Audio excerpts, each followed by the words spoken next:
Bonjour, je suis Digra Marius, spécialiste en management de projet et ingénieur en urbanisme et bâtiment. Aujourd'hui, nous allons aborder la séquence 3 de la lecture du code qui va traiter du livre de la construction du bâtiment. Le livre de la construction de l'immeuble est divisé en 6 grandes parties. La première partie traite des généralités, la deuxième partie traite des autorisations de construire, la troisième partie traite du contrôle des constructions, la quatrième partie traite de la coordination de sécurité sur le chantier, la quatrième partie traite des certificats de conformité et enfin la dernière partie qui parle de la réception des travaux. Mais aujourd'hui, nous allons parler de la partie générale pour dire les notions de base qu'il faut avoir avant d'entreprendre tous travaux de construction. La loi dit qu'en matière de construction, il faut savoir que tout bâtiment s'implante par rapport au coefficient d'occupation du sol. Ça, c'est la règle première. Pour expliquer, en clair, ça veut dire que même lorsque vous avez acheté vos terrains, certes, le terrain, il est à vous, vous êtes propriétaire de peut-être 1000 m², on va prendre exemplifier avec 1000 m², mais les 1000 m² ne sont pas faits pour être bâtis à 100%. L'État dit que il y a, c'est même pas l'État qui le dit en première position, c'est que dans la règle quotidienne, dans le vécu quotidien, on a besoin d'espace, n'est-ce pas? L'État a réglementé tout ça à travers un code de métier qui s'appelle l'urbanisme. Les urbanistes, après des études, ont vu qu'en fonction du quartier, en fonction de l'utilisation du sol, en fonction de la projection de la vie dans les espaces que nous habitons, il faut bâtir une certaine superficie et laisser une autre superficie pour les commodités de la vie. Donc, ils ont, les urbanistes, après des calculs, sont arrivés, par exemple, à des coefficients ou à des valeurs, des seuils, disons, qu'il ne faut pas dépasser lorsque, par exemple, nous sommes en train de construire. C'est ce seuil-là que les urbanistes ont appelé le coefficient d'occupation du sol. Donc, lorsque vous allez partir dans les directions de la construction, si vous avez un projet, la première des choses, c'est de savoir quel est le coefficient d'occupation du sol. Quelle est la limite que je ne dois pas dépasser dans ma construction. Et c'est une valeur qui est imposée à tout le monde. L'architecte, avant de dessiner son plan doit avoir cette information. Si c'est vous-même le maître d'ouvrage qui est en train de faire une programmation, par exemple, sur n'est-ce pas, votre projet, vous devez avoir une idée de ce coefficient d'occupation du sol. Comment on l'obtient? C'est aussi facile. Vous partez dans les directions de la construction, vous leur demandez un document qu'on appelle le certificat d'urbanisme. C'est sur ce certificat d'urbanisme qu'il est marqué le coefficient d'occupation du sol.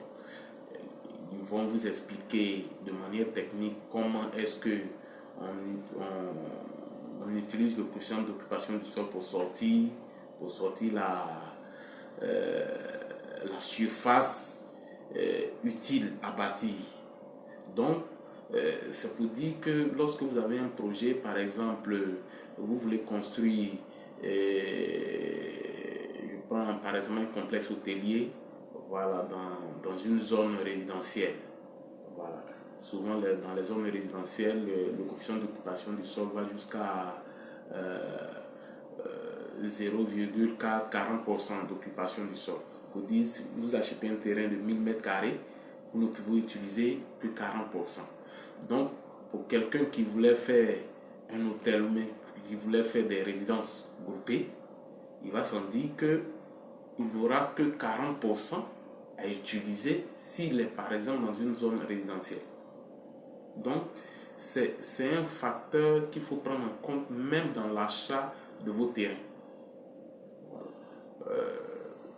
C'est lorsque un lotissement est bien fait, toutes ces valeurs-là vont avec les dépôts de dossiers que les promoteurs du lotissement font pour mettre ces terrains-là à disposition.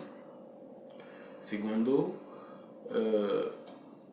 il faut connaître le type du bâtiment, la classe du bâtiment que vous devez construire. Parce que c'est des caractéristiques qui sont prises en compte dans la construction de l'ouvrage.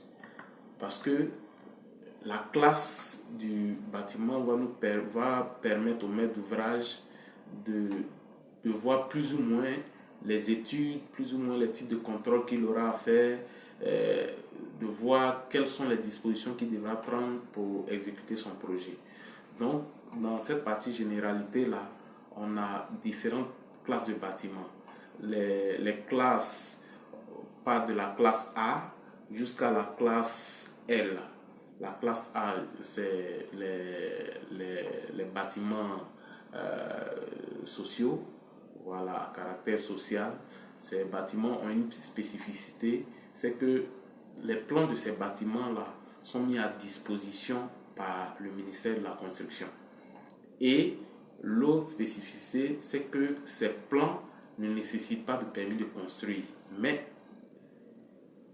toutefois, avant de les réaliser, il faut venir demander non seulement le plan au ministère de la Construction et demander l'autorisation, faire la déclaration préalable avant la construction des travaux.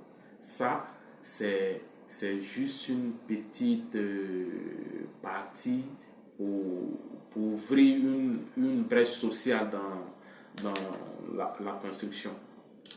Nous avons ensuite la classe B. La classe B qui prend en compte les bâtiments rez-de-chaussée jusqu'à R+1, mais qui ont une superficie bâtie inférieure à 60 mètres carrés.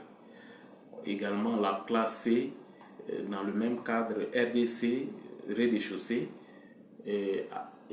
ou des bâtiments R+1, mais qui ont une superficie supérieure à 600 mètres carrés. Seulement dans ces classes-là, lorsque vous allez les parcourir, vous allez voir que ces classes ont été mises en place du moins en fonction de la superficie et de la complexité aussi de l'ouvrage. Soit si l'ouvrage comporte un sous-sol ou bien il est supérieur à 600 mètres carrés et 2 niveaux de sous-sol.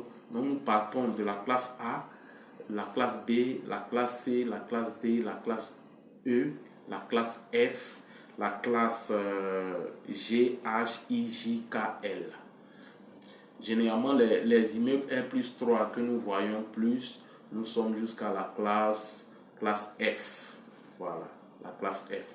Mais aujourd'hui, au moment où nous mettons encore ces vidéos en ligne là, toutes ces classes de projets font l'objet du permis de construire. Voilà. Mais dans le chapitre suivant, nous allons aborder la partie des autorisations de construire. Mais à cette classe-là, ça ajoute les catégories de bâtiments. Les catégories aussi, c'est très important lorsque vous avez votre projet. La première des choses, c'est de déterminer la classe. Et la deuxième phase, c'est de déterminer. La catégorie aussi est vraiment très importante parce que lorsque vous êtes en train de monter votre projet, vous devez dire déjà au concepteur du projet quel usage vous voulez en faire. Donc, en fonction de l'usage, le concepteur va situer le projet dans une catégorie. Est-ce qu'on a affaire à un bâtiment à usage d'habitation, à un bâtiment à usage de bureau, à un bâtiment à usage de loisirs? Donc, les classes, les catégories du moins, sont regroupées en 14 types. Donc, nous avons 14 catégories dans le bâtiment. Donc, pour un projet, on dira par exemple le projet de construction d'un bâtiment R+3 à usage d'habitation. Donc, le R+3 est la classe du projet. L'usage est la catégorie du projet. Mais pourquoi ces deux termes-là? Parce que ces deux caractéristiques vont permettre aux spécialistes de situer le niveau de risque de l'ouvrage. Tout le monde convient que un bâtiment plein pied, un bâtiment rez-de-chaussée, même s'il s'effondre, les dégâts sont moindres que un bâtiment R+3, un bâtiment R+10 ou un bâtiment de plus de 200 mètres. Donc, en fonction de la classe du projet et de la catégorie, les spécialistes vont faire ce qu'on appelle la matrice des risques et dire comment éliminer tous ces risques. Donc, c'est vraiment très important de savoir lorsque vous êtes en avant-projet, qu'est-ce que vous voulez réaliser. Il y a une mauvaise pratique qu'on voit souvent, c'est que il y a certains maîtres d'ouvrage qui se croient un peu, on va utiliser le terme malin, ils font des projets peut-être à usage d'habitation qui transforment après un projet à usage de bureau ou bien en entrepôt. Vraiment, les spécialistes vous diront que chaque type de projet a ses commodités, a ses caractéristiques. Donc, au début, c'est vrai, au cours de l'utilisation, il pourrait avoir peut-être des modifications d'usage, mais le spécialiste saura toujours vous orienter pour voir qu'est-ce qu'il faut faire si on doit reconvertir l'utilisation des locaux. Donc, c'est dans cette séquence 3-là, l'idée essentielle qu'on voudrait partager avec vous. La séquence prochaine, nous allons aborder l'aspect des autorisations de construire, le permis de construire, le permis de démolir et les autres autorisations. Sur ce, merci et partageons au maximum pour faire avancer la connaissance du code.